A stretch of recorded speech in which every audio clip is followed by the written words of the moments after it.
What's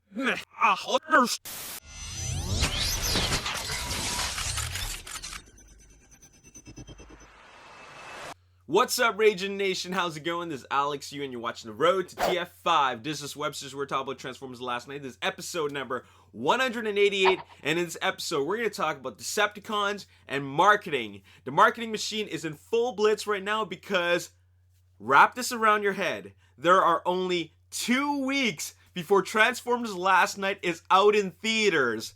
2 weeks! A few months ago, we couldn't say that, but now there are only 2 weeks before this film is released, and all this buildup has been leading up to the release of this film, which is coming very, very, very soon. I can't believe there's only 2 weeks left. But anyways, the marketing is really, really heavy right now because they just gotta put out as much promotional material out there, and there is a lot of it. So that's what we're gonna talk about, but we're specifically gonna start off by talking about Decepticons, mainly because, well, we've been talking a lot about Autobots such as Optimus Prime and Bumblebee and Hot Rod. I think there hasn't been a lot of love shown for the Decepticons. The last time that I really talked about Decepticons is when there was an HD trailer which featured all the Decepticons, or most of the Decepticons, right before Cade Yeager blew them up. And this was in one of the trailers. I forgot which one. But anyways, that was the last time I talked about Decepticons. Now we're going to talk about Decepticons because Paramount, I was going to say Hasbro, Paramount and Hasbro actually put out official images for the official list of Decepticons. And there are 7 of them, which is the same number of Decepticons that was introduced back in Transformers, the 2007 movie, 10 years ago. So you know how there's a lot of videos out there which say confirmed list of Decepticons or confirmed characters for Transformers 5. Well, none of that is actually accurate, mainly because, well, that's all speculation. And then they have to keep on updating it. Confirmed list so far. Confirmed list updated. This is the confirmed list of Decepticons, and I'm going to talk about them one by one with each individual official image. We're going to start off with Nitro Zeus. Oh, by the way, Paramount and Hasbro are really reaching out in terms of using social media to market their these Decepticons, mainly because they reached out to individual Transformers fan sites on the web, and each website ended up getting an exclusive image. So we're going to start off with Sabertron.com, who actually has the image for Nitro Zeus. The toy is called Decepticon Nitro, but in the movie it's called Nitro Zeus. At least that's what they call him. He's a fighter jet, and he is in custody. I'm not sure what that actually means. I mean, I know what that means, but what does it mean for the movie? So does that mean that they have captured him? Which is kind of weird because, like, I thought they were out in the open. That's why they're, Cade Yeager has to blow them up. But in any case, let's just read what it says here.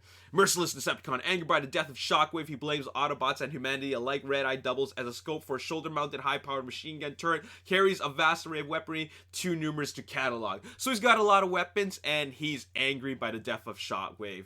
And this is our official look at Nitro Zeus. And what a crazy name. I think I just like the name of Nitro. It sounds really, really cool. But there he is right there. It looks a lot like a Shockwave. He does look a lot like Shockwave, mainly because of, well, look at the entire mold. Look at the way that there's a giant cable attached from his back to his arm, which is probably part of his arm cannon. But there he is right there. This is an official member of the Decepticons. And moving on, there is Onslaught, heavy duty tow truck in custody. Tactician in battlefield, Lieutenant, this Decepticon is recognizable for his green hue and alternate form as a heavy-duty tow truck prone to violence when provoked, rumored to be developing a new weapon called the Decapitator. I thought Cogman was the Decapitator.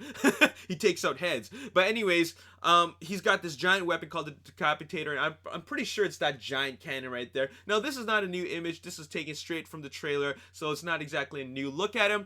But the only thing that I'm thinking about right now is, when are we going to get the announcement for his leader class toy? I want to see his leader class toy. We have to have a toy of Onslaught. I mean, look at him. He's just like a hulking big mass, and I just want to see a heavy duty tow truck as a toy. You know what I'm saying? Anyways, moving on. This is not a new image. We've seen this before in the trailers. Megatron, fighter jet under surveillance. So not in custody. The Decepticons' leader demise appears to have been miscalculated, having has developed a hatred of humanity nearly as deep as a disgust for Autobots, sometimes seen in alternate form as a fighter jet not to be trusted. Well, of course he's not to be trusted.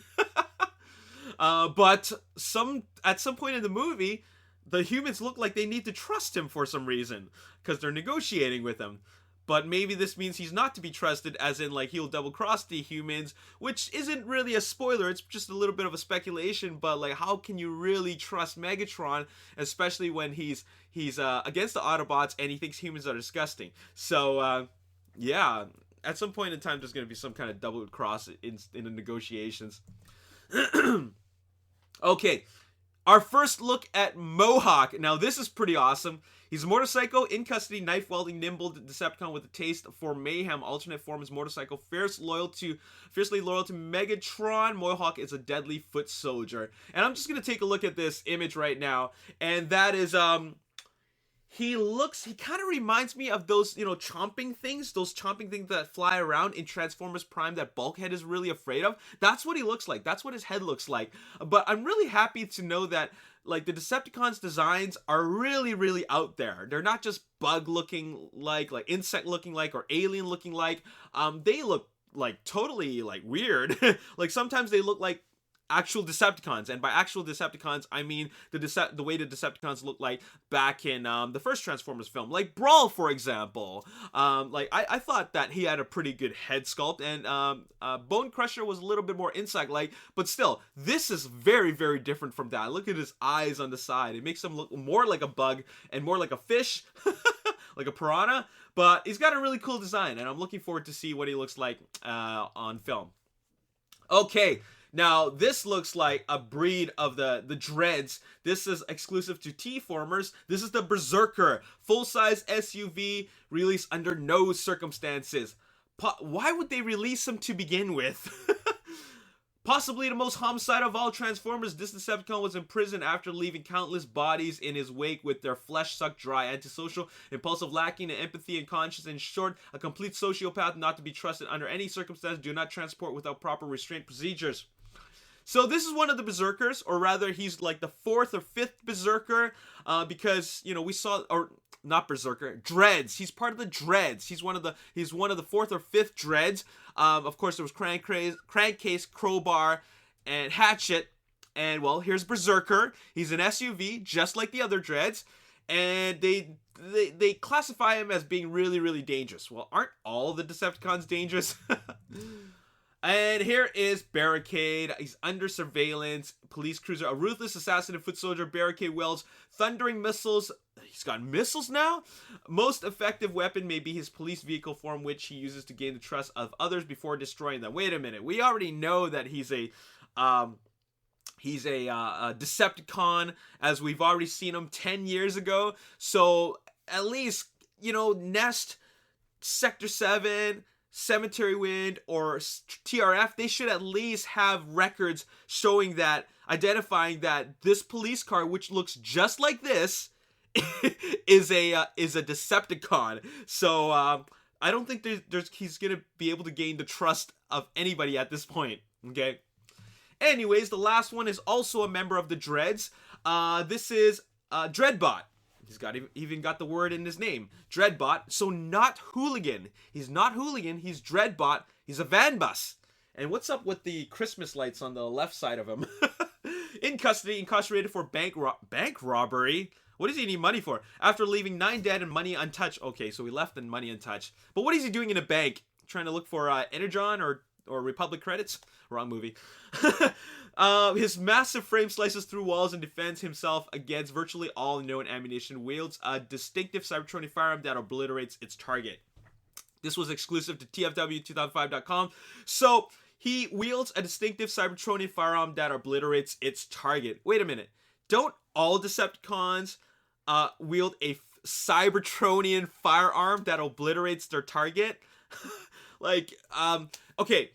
I love what they're doing with this marketing. I love that. I love that they gave us an official list of Decepticons. We now know that there's 7 of them.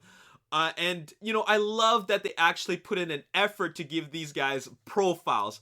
But all the stuff that I've just read, all these character profile descriptions, they mean nothing. Really, they mean nothing. Believe me, these have been put together by somebody in the marketing team, not somebody who wrote the movie, okay? And I don't believe that these distinct personalities really translate to anything in the movie. It's just there for marketing. And it's just there to make it fun for us, the fans. But at the end of the day, all the Decepticons are really going to be I'm sure they're going to give them a little bit more personality, and, you know, just like how they gave Lockdown personality, but considering most of these are not main characters, I'm pretty sure that, besides Barricade, I think the rest of these are just considered minions. I mean, we will be lucky if they have some dialogue. Maybe they'll get a little bit of dialogue, but I can't be entirely sure just because of the way Decepticons have been portrayed in the past. So at the end of the day, they hate everything. They hate humans, they hate Autobots, and they blow everything up. So they cause a lot of destruction. So what more is there to say? I believe that the characters with the most personality will be Megatron, of course, and Barricade, who's going to be a returning character, and he's there to finish Bumblebee off. So there's going to be a little bit of that revenge personality there. But you know who I'm looking forward to seeing the most? Besides Onslaught, it's Mohawk. Mohawk is the most unique of them all. Dreadbot Berserker, we've seen that sort of thing with the Dreads back in Dark of the Moon. So it's I think, oh, and Nitro's going to be cool. Nitro's definitely going to be cool. But I'm interested in seeing Mohawk mainly because it's a motorcycle. Sure, we've seen the RC triplets in the past, but this is the Decepticon motorcycle, and they didn't really even do the RC sisters any justice. So hopefully a Mohawk will be doing lots of crazy stuff. Looking forward to it. All right, so that's all I'm done talking about with regards to the Decepticons. Let's talk about marketing. So marketing is, like I said before, in full blitz right now. They put out a brand new IMAX 3D poster filmed with IMAX 3D cameras. And this is something that we've seen before. It's Optimus, but they zoomed in a little bit so that they can make room for Dragonstorm. And this is a really, really rushed and sloppily put together poster. I'll be completely honest. The poster, it looks a lot better with just Optimus and Bumblebee's arm on the ground. It looked a lot better with that. I think the fact that they put Dragonstorm there really was just trying to emphasize that there's a three-headed dragon in this film, and you're going to want to watch it in IMAX 3D. I'm not complaining, just the observation. Okay, here's the final poster for Transformers Last Night, and I just gotta say that this is not any better. Sure, they put everything together. They put a Knight, they put Optimus, they put Dragonstorm, they put a little bit of Cybertron, Bumblebee, and the main human cast and Squeaks. But it was just a mishmash. It was just like, it kind of reminds me of the Spider-Man Homecoming poster, which was actually, it looked fan-made. This looks fan-made, unfortunately. I'm not trying to knock fan-made stuff. A lot of fan-made art is really, really awesome, but this looks like there was not a whole lot of thought put into this, okay? It just looks like, look, you have this team of marketing people and artists, and this is all you can come up with? Come on. Like, you know what the best poster is? That came out from the Transformers franchise. This poster right here. It's just like, whoa, this is full on like Michael Bay flavor all over it. Now, the poster for this doesn't just come in like poster form. It comes in a wide banner format that you can put on your your Facebook page, which I've done for the Ragin Nation Facebook page. And I actually don't know what language this is. I really don't know. But Transformers in this language reads, I think it reads, Tapak Kol Map Beat No Kal Fort Beat. And it says filmed in IMAX 3D. Churto Ha Can Beat. So I apologize if I butchered your language, but I really don't know how to read this. But and if anybody can tell me what language this is, that'll be awesome. Anyways, moving on, let's talk about the rest of the marketing and what Paramount and Hasbro has done and put out these character posters. Let's start off with human characters. And each of these human characters posters actually have a word to represent, I guess, summarize what they represent. Sir Edmund Burton, sacrifice. Either he knows a lot about the whole concept of sacrifice, no victory with the Witwickens, or he does some sort of sacrifice or made sacrifices. This is very self-explanatory. Izzy's character, Rebel, he's quite the rebel. He's being told not to do something, but he does it anyways. Kid Yeager, Protect. He's got a responsibility there. He's holding the sword, and this sword is a sword that we've actually seen in the trailer. It's a sword that's dripping blood at the beginning of the trailer. And not only that, if you noticed on the hole on his bicep of this shirt, there's something there. It's got to be there for a reason, okay? And I don't know what it represents, but it definitely means something. Moving on, Vivian Wembley is holding the staff of Merlin. Believe. She is a scholar, and she knows about the history of Transformers, and she believes in it. So that's why it says believe. Confront. Captain Lennox, he's part of TRF, but I think that at some point in time he's going to have to confront his superiors and possibly his entire team. I believe his name is Desi. This is the character that Gerard Carmichael plays, and it says invent there. I'm thinking, is he an inventor just like Cade, and did he invent Squeaks? Now we're moving on to the Transformers Conquer. Self-explanatory. Megatron wants to conquer all. Attack. Of course, Hound provides the heavy military support, heavy weapon support, rather. Now this is really unfortunate. Optimus, destroy. It clearly emphasizes the fact that he is out there to destroy. Like, he wants to save his planet, he has to destroy Earth. And of course there's psychopathic robotic Butler, Serve. He serves Sir Edmund Burton. And since Optimus is out to destroy the world, Bumblebee needs to defend. And then of course there's Hot Rod, and his says rise, and I'm not sure what rise actually means. I mean, what is it, the rise of Rodimus Prime because Optimus Prime is no longer the leader, or is it rise because he is he's he's called into battle after being absent for so long? And there you have it. That is all. And I'd like to give a big shout out to really, really talented and really creative artist, imaginative hobbyist. He's on Instagram and also on Twitter. And what he's put together is a couple of these character posters, but he's done it for Barricade, Enslave, Grimlock, me Grimlock, Destroy, of course, with Megatron, and of course, Sam Witwicky, just do it! It's pretty hilarious. Thank you so much for sharing those with me. Anyways, that's all I gotta say. Oh, that's not all. San Diego Comic-Con is now marketing Hasbro rather is marketing their exclusive for San Diego Comic-Con, and what it is a Voyager class Optimus Prime, but way more awesome detail on it. Look at it. It's got way more detail on the in the paint job. It looks really, really good. It's got the little bit of gold painted on the various parts of the body. But what's really awesome is that if you look at the wheels, they have more detail on them, and you can really see the logo on the wheel covers, and of course it's chrome, so it looks awesome. So, oh man, I gotta find a way to get my hands on it. I'm not gonna be at San Diego Comic-Con, but with these San Diego Comic-Con exclusives, they always go down in price. If you just wait, they always end up on eBay much, much cheaper than what they originally go for. And yeah, I mean, look at that G1 Dinobot playset with the Dinobot set with in the G1 colors with the playset, the ARC playset.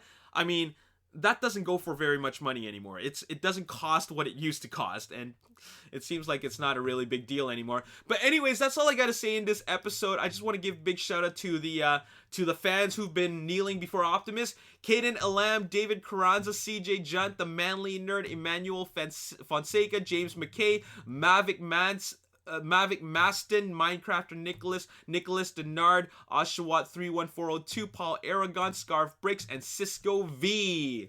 Thank you so much for kneeling before Optimus. The movement is real and is still going strong. And I just noticed something, and that is, if I look at this other look at Cisco V's photo, he's wearing the Ragin Nation t-shirt. Thank you so much for representing. If you want to get your hands on a Ragin Nation t-shirt, You can pre-order it now. There are links in the description box below. Check out the description box. There are very, very specific links as to which size are available, as well as if you want to order from North America or international, there's a specific link for that. Also, if you order if you look at the links, you'll see that there's the opportunity to get a Ragin Nation VIP badge, or there's a combo package where you can get the t-shirt and the badge at a low price. Now, because of that, I am actually going to announce what the next prize is for the giveaway. And the previous person who won the prize, he didn't claim his prize. I've emailed him many times, and well, this is still up for grabs. This is the IMAX First Look exclusive poster. I still have it here in mint condition, and it is the Transformers Last Night IMAX First Look. So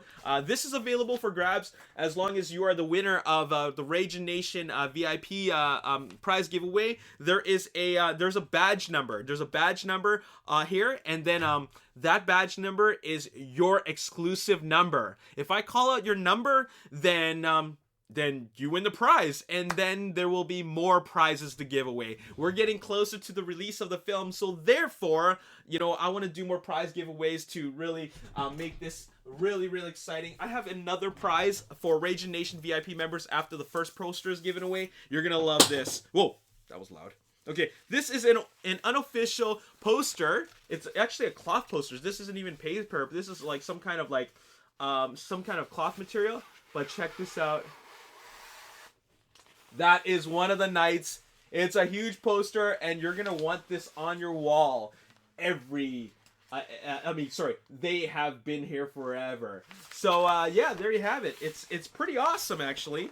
It's like movie poster size, official movie poster size. And this is the next prize we're gonna give away after the IMAX 3D poster. IMAX First Look poster has been given away. So yeah, make sure you get yourself a Ragin Nation VIP badge. It is $12, free shipping worldwide. I'll write a personal message to you on the back. It's numbered individually, and I will autograph it. So there you have it. And also make sure you get your hands on a t-shirt, because I'm only doing pre-orders, and once they're done pre-ordering, it will be done, and then that'll be the end of that. And basically I will have sold out all the pre-sold out all the all the t-shirts. So thank you so much. Now that's not all. I of course want to give the opportunity for non-VIP members to win a prize, and this is going to be really awesome, because hold on a sec. Okay, you know what? Let me just put this right here. It's going to take me a while to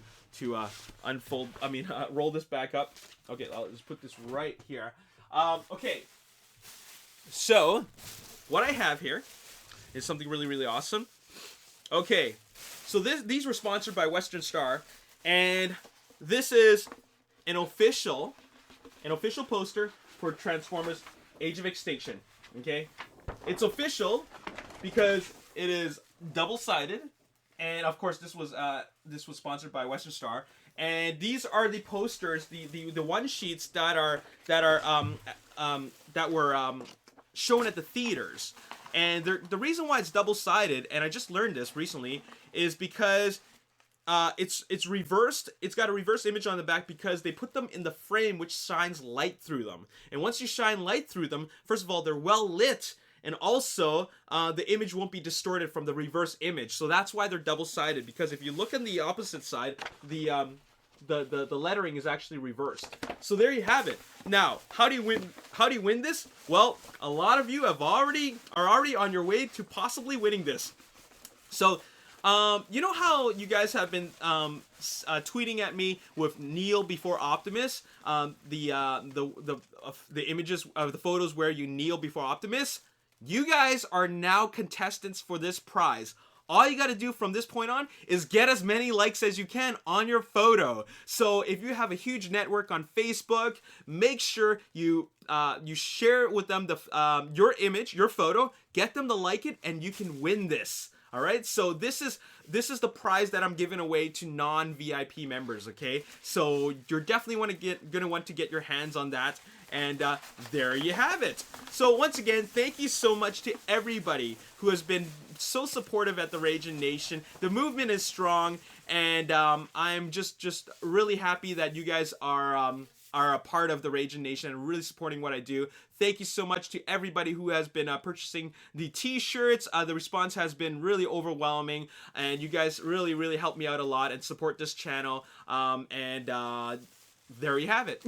Anyways, I just want to make it clear that these products are, or rather the shirts are up for pre-order. So they won't be available for 2 weeks. So they won't be available for the movie, but they will be shipping out after the movie has come out, and then you'll be able to represent the Ragin Nation. As for the VIP badges, they're shipping out right now because I'm actually writing up a lot of VIP badges right now. I mean, writing on the back of them and shipping them out as I get the orders in. So make sure you get your hands on it, win some prizes, and thank you so much, everybody, for supporting. And as always, if you enjoyed this video, you want to see more, hit the like button, subscribe to the YouTube channel, like me on Facebook, the Ragin Nation. Also follow me on Twitter, Ragin Nation.